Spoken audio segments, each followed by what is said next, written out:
প্ৰথমৰ ছাত্ৰ ছাত্ৰীসকল, আজি আমি স্বাভাৱিক সংখ্যা যাক ইংৰাজীত নেচাৰেল নাম্বাৰ বুলি কোৱা হয় তাৰ বিষয়ে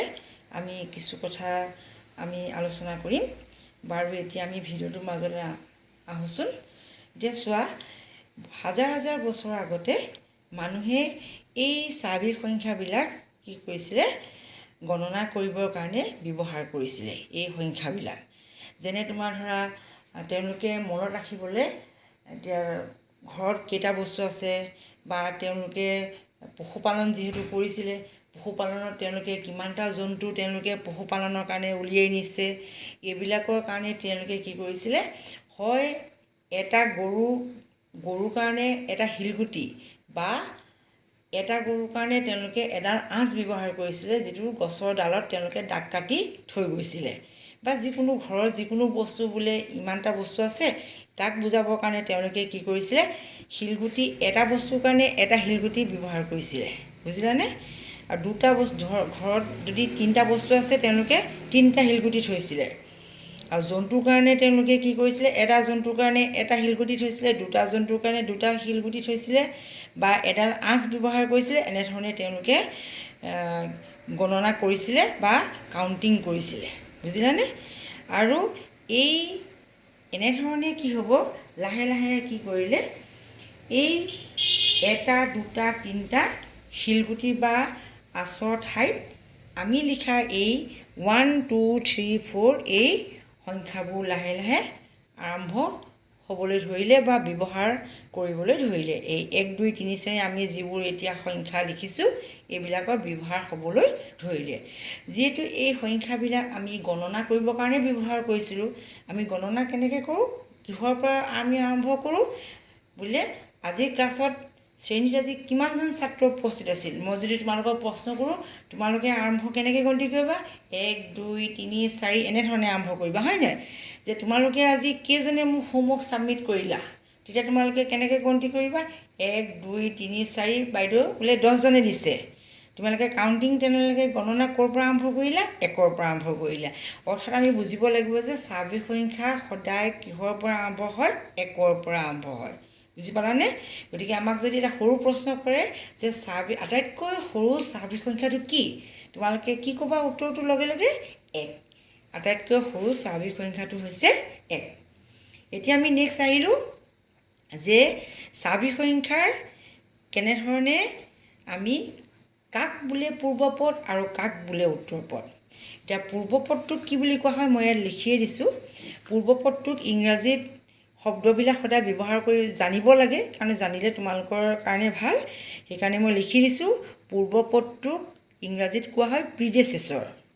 আৰু উত্তৰপদটোক ইংৰাজীত কোৱা হয় ছাকচেছৰ। এতিয়া প্ৰিডেচেছৰ পূৰ্বপদ মানে হৈছে কি, হোৱাট কামছ বিফ'ৰ, তাৰমানে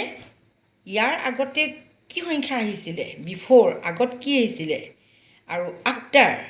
পিছত কি হ'ব, সেইটোৱে হৈছে উত্তৰপদ। মই যদি ছাপ'জ এটা সংখ্যা দিওঁ 6, মই যদি কওঁ 6ৰ পূৰ্বপদ কি,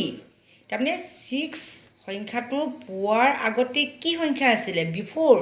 কি সংখ্যা আছিলে, তোমালোকে তেনেহ'লে কি ক'বা, 5, হয়নে, 5। আৰু মই যদি কওঁ 6ৰ উত্তৰপদটো কি, তাৰমানে হোৱাট কামছ আফটাৰ, তাৰমানে 6ৰ পিছত নেক্সট কি সংখ্যা আহিলে, কি বুলি ক'বা, 6ৰ পিছত কি আহিলে, 7। বুজি পালা নহয়, যে হোৱাট কামছ বিফ'ৰ। যেনে তোমালোকে আৰু এটা মই এক্সাম্পল দিছোঁ, তোমাক যদি কওঁ তোমালোকে বৰ্তমান ক্লাছ 6ত পঢ়া, তোমালোকে আগতে কোন ক্লাছত পঢ়িছিলা, মই যদি এটা প্ৰশ্ন কৰোঁ তোমালোকে কি ক'বা, হোৱাট কামছ বিফ'ৰ। তোমালোকে বিফ'ৰ আগতে কোন ক্লাছত পঢ়িছিলা, কোন শ্ৰেণীত পঢ়িছিলা, তোমালোকে লগে লগে উত্তৰ দিবা, বাইদেউ মই কোন ক্লাছত পঢ়িছিলোঁ, 5ত পঢ়িছিলোঁ, হয়নে? ঠিক তেনেদৰে মই যদি কওঁ এতিয়া তোমালোকে পৰীক্ষাত প্ৰমোশ্যন পাই কোন ক্লাছলৈ যাবা, 6ৰ পৰা নেক্সট কোন ক্লাছলৈ যাবা, তোমালোকে কি ক'বা,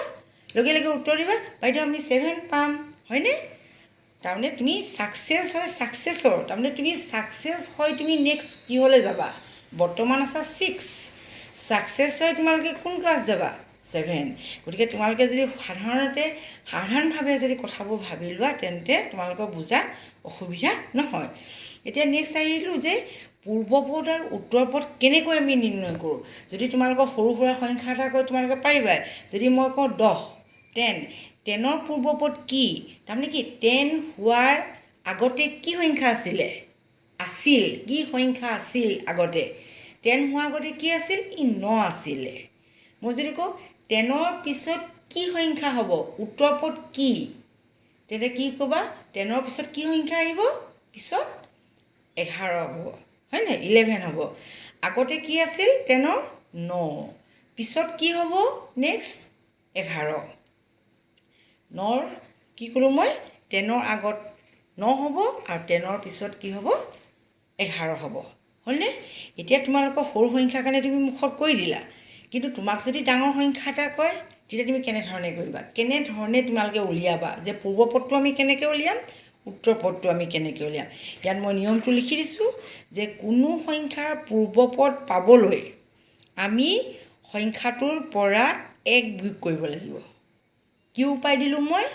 পূৰ্বপদ উলিয়াবলৈ হ'লে আমি কি কৰিব লাগিব 1 বিয়োগ দিব লাগিব যাৰ পৰা উলিয়াব দিয়ে তাৰ পৰা আমি কি কৰিম 1 বিয়োগ কৰিম হয়নে নেক্সট আছে উত্তৰপদ উলিয়াবলৈ হ'লে আমি কি কৰিম তাৰ উল্টাটো কৰি দিয়া যদি মই 1 বিয়োগ কৰোঁ তেন্তে উত্তৰপদ পাবলৈ হ'লে মই 1 তাৰ অপজিটটো কি হ'ব বিপৰীতটো কি হ'ব যদি বিয়োগ কৰোঁ তেনেহ'লে এইটোত কি কৰিব লাগিব 1 যোগ দিব লাগিব মনত থাকিবনে পূৰ্বপদ উলিয়াবলৈ 1 বিয়োগ কৰিব লাগিব আৰু উত্তৰপদ পাবলৈ 1 যোগ দিব লাগিব হয়নে যেনেকৈ তুমি ক্লাছ 6ত আছা তাৰ উত্তৰপদ মানে ছাকচেছ হৈ পাবলৈ হ'লে আমি কি কৰিলোঁ 6ৰ লগত +1 ইকুৱেল কিমান পালা 7 হয়নে এতিয়া মই নেক্সট উদাহৰণ এটা কৰি দিম তোমালোকে বুজি পাবা এতিয়া উদাহৰণটো মই কি বুলি লৈছোঁ যে 256ৰ পূৰ্বপদ কি এতিয়া মই সংখ্যাটো লৈছোঁ 256 মোক কি উলিয়াব দিছে পূৰ্বপদ উলিয়াব দিছে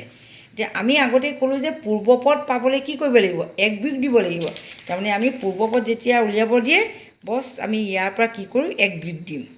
1 বিয়োগ দিলে কি হ'ব বিয়োগ কৰা 6 পৰা 1 গ'ল 5 255 অৰ্থাৎ 256ৰ পূৰ্বপদ কি হ'ব তাৰমানে তুমি উত্তৰটো লিখিলা পূৰ্বপদটো 256 সংখ্যাটো লিখি ল'লা তাৰ পৰা আমি কি কৰিলোঁ 1 বিয়োগ কৰিলোঁ ইকুৱেলটো কি পালোঁ 255 হ'ল 999